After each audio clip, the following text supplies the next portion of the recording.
नमस्कार, ये आकाशवाणी चंडीगढ़ है। अब आप अमन सैनी से प्रादेशिक समाचार सुनिए। पहले इस बुलेटिन के मुख्य समाचार। 39वां सूरजकुंड आत्मनिर्भर शिल्प महोत्सव शुरू हुआ। उपराष्ट्रपति सीपी राधाकृष्णन ने महोत्सव का उद्घाटन किया। मुख्यमंत्री नायब सिंह सैनी ने कहा, 39वां सूरजकुंड मेला भारत की समृद्ध सांस्कृतिक विरासत को आत्मनिर्भरता की भावना से जोड़ रहा है। हरियाणा के मुख्यमंत्री नायब सिंह सैनी ने प्रगति प्लेटफॉर्म को विकास परियोजनाओं में तेजी लाने का एक शक्तिशाली तंत्र बताया।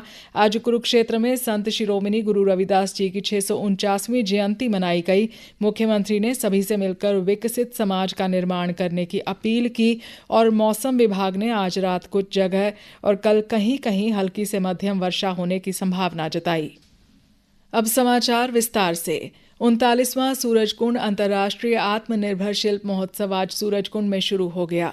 लोकल से ग्लोबल आत्मनिर्भर भारत की पहचान के मूल मंत्र के साथ आयोजित इस मेले का उद्घाटन उपराष्ट्रपति सीपी राधाकृष्णन ने किया, जबकि मुख्यमंत्री नायब सिंह सैनी ने विशिष्ट अतिथि के रूप में शिरकत की।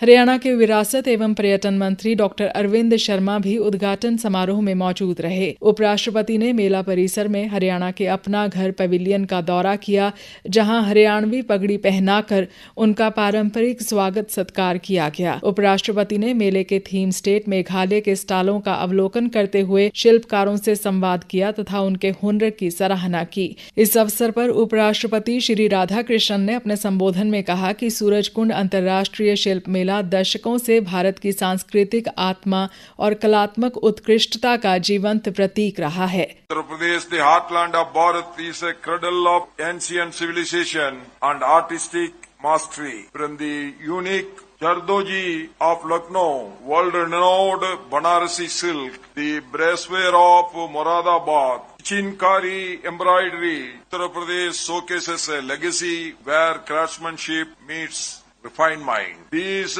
traditions are just crafts, and we never think it is just a craft. They are the stories woven in silk, etched in metal, and integrated with the history of this great nation. मिस्र इस मेले का चौथी बार भागीदार देश है। हरियाणा के पर्यटन मंत्री अरविंद शर्मा ने कहा, पिछली बार लगभग 44 देशों ने हिस्सा लिया था और अब की बार 50 से भी ज्यादा देश, 700 डेलीगेट्स जो है इसमें हिस्सा लेने के लिए आ रहे पार्टिसिपेंट्स। अब की बार इजिप्ट हमारा इंटरनेशनल पार्टनर है, उत्तर प्रदेश और मेघालय हमारे स्टेट पार्टनर। माननीय प्रधानमंत्री मोदी जी का जो संकल्प के 2047 विकसित भारत का संकल्प और इसमें हरियाणा का विशेष योगदान हो विकसित भारत में, मुख्यमंत्री जी दिन रात इस कोशिश में लगे हैं। कई दिन तक चलने वाले शिल्प महोत्सव का समापन समारोह 15 फरवरी को होगा। हरियाणा के मुख्यमंत्री श्री नायब सिंह सैनी ने कहा कि 39वां सूरजकुंड अंतर्राष्ट्रीय आत्मनिर्भर शिल्प मेला भारत की समृद्ध सांस्कृतिक विरासत को आत्मनिर्भरता की भावना से जोड़ रहा है। यह मेला वोकल फॉर लोकल अभियान को सशक्त आधार प्रदान करते हुए स्थानीय शिल्प कला और कारीगरों को वैश्विक मंच पर पहचान दिलाने का प्रभावी माध्यम बन रहा है। हमारे जो टैक्सी चालक हैं, होटल व्यवसायी हैं, छोटे दुकानदार हैं, उन सबको भी ये रोजगार देने का काम सूरजकुंड मेला करेगा। यहाँ आए पर्यटक कोई वस्तु खरीदते हैं तो वे केवल एक उत्पाद नहीं खरीदते, बल्कि एक शिल्पकार के परिवार को ये संबल देते हैं, उनकी कला का वो सम्मान करते हैं और वोकल फॉर लोकल के मंत्र को वो सिद्ध करते हैं।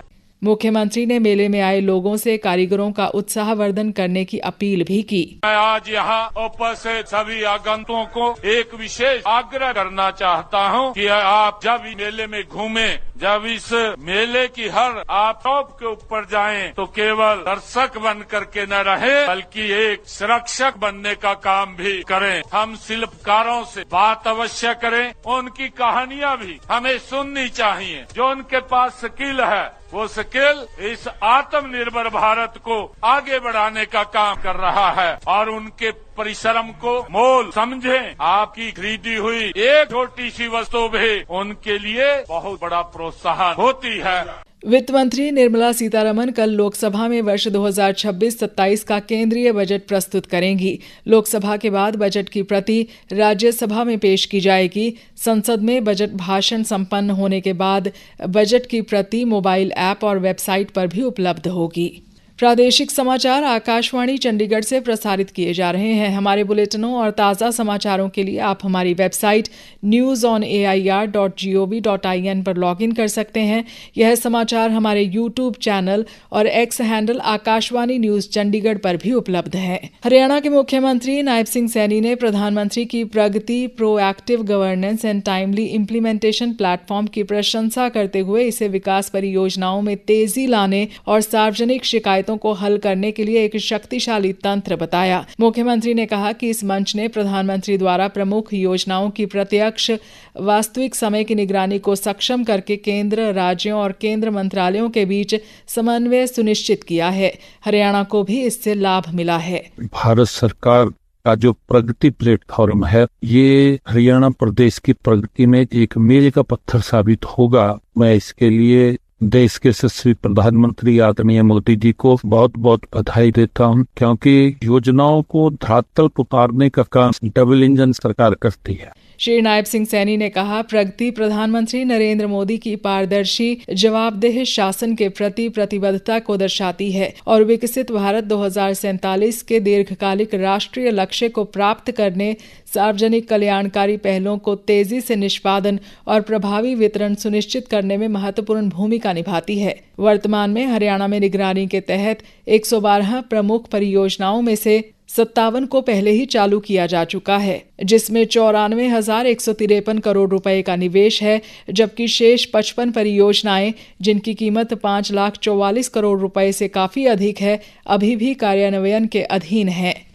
संत शिरोमणि श्री गुरु रविदास जी की 649वीं जयंती के उपलक्ष्य में आज कुरुक्षेत्र के उमरी गांव में राज्य स्तरीय कार्यक्रम का आयोजन किया गया। मुख्यमंत्री नायब सिंह सैनी ने कार्यक्रम में मुख्य अतिथि के तौर पर शिरकत की, जबकि पंचायत मंत्री कृष्ण लाल पंवार कार्यक्रम की अध्यक्षता की। कार्यक्रम में भाजपा प्रदेश अध्यक्ष मोहन लाल कौशिक, कैबिनेट मंत्री कृष्ण बेदी और श्याम सिंह राणा, राज्यसभा सांसद सुभाष बराला सहित अनेक विधायक व संत गण मौजूद रहे। इस अवसर पर मुख्यमंत्री नायब सिंह सैनी ने श्री गुरु रविदास जी को नमन करते हुए समस्त लोगों को संत शिरोमणि गुरु रविदास जी की जयंती की बधाई दी। उन्होंने कहा कि माघ पूर्णिमा के दिन संत शिरोमणि गुरु रविदास जी का जन्म हुआ और पूर्णिमा के चांद की तरह उनका व्यक्तित्व भी उज्जवल था। मुख्यमंत्री ने कहा, जहाँ सभी को भरपेट अन्न मिले और जहाँ पर छोट बड़े में कोई भेदभाव न हो, ऐसा राज्य संत शिरोमणि गुरु रविदास जी महाराज चाहते थे। वो अपनी वाणी से आज भी वो हमारा मार्गदर्शन कर रहे हैं। उन्होंने कहा, ऐसा चाहूं राज में जहाँ मिले सबन को अन्न, छोट बड़ो सब सम बसे,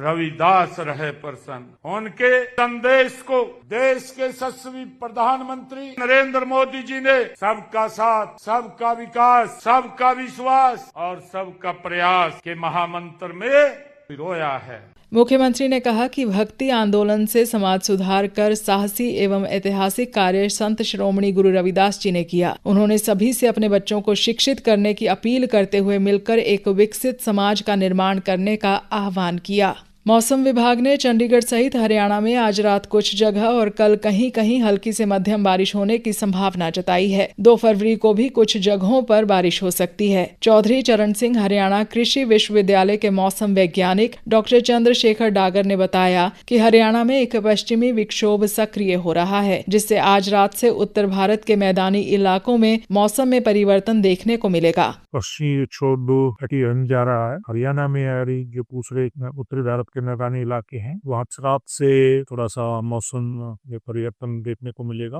रात को और 1 और 2 फरवरी को प्रदेश में हल्की से मध्यम बारिश होने की संभावना है। थंडरस्टॉर्म की स्थिति बन सकती है, हवाएं तेज चल सकती है और इसके बाद 5-6 तारीख में कुछ मौसम में दोबारा से परिवर्तन होने की संभावना बढ़ रही है। किसान भाई अगर संभव है तो अभी फसलों में सिंचाई रोक ले। कई जगह ये मध्यम श्रेणी की बारिश की संभावना है, तो हो सकता है बाद में किसानों को सिंचाई की आवश्यकता ही ना रहे। अंत में मुख्य समाचार एक बार फिर। 39वां सूरजकुंड आत्मनिर्भर शिल्प महोत्सव शुरू हुआ। उपराष्ट्रपति सीपी राधाकृष्णन ने महोत्सव का उद्घाटन किया। मुख्यमंत्री नायब सिंह सैनी ने कहा, 39वां सूरजकुंड मेला भारत की समृद्ध सांस्कृतिक विरासत को आत्मनिर्भरता की भावना से जोड़ रहा है। हरियाणा के मुख्यमंत्री नायब सिंह सैनी ने प्रगति प्लेटफॉर्म को विकास परियोजनाओं में तेजी लाने का एक शक्तिशाली तंत्र बताया। आज कुरुक्षेत्र में संत शिरोमणि गुरु रविदास जी की 649वीं जयंती मनाई गई। मुख्यमंत्री ने सभी से मिलकर विकसित समाज का निर्माण करने की अपील की और मौसम विभाग ने आज रात कुछ जगह और कल कहीं कहीं हल्की से मध्यम वर्षा होने की संभावना जताई। इसी के साथ समाचार बुलेटिन समाप्त हुआ।